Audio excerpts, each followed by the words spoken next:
So AI Ops ni dia about applying the artificial intelligence to the IT operation, daripada development to the operation. So dia menggunakan big data and machine learning. So apa aja yang boleh automatekan, simplifykan, to make sure the IT operation tu berjalan dengan lancar, itulah dia AI Ops. AI Ops ni dia menggunakan big data and machine learning untuk automate and mempercepatkan dan juga supaya proses IT operation tu dalam keadaan yang efficient and reliable. AI for IT operation. Bukannya AI operation tau. Itu lain.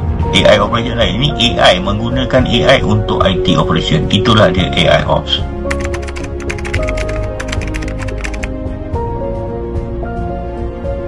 Kebanyakan AI yang ada dalam dunia sekarang ni adalah machine learning. Dia punya type dia machine learning.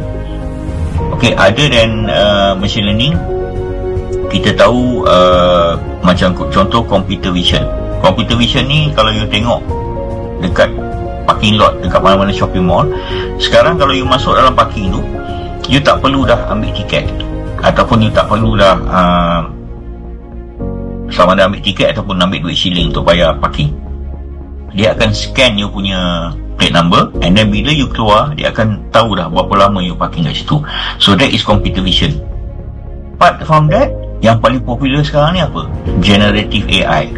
Generative AI macam ChatGPT.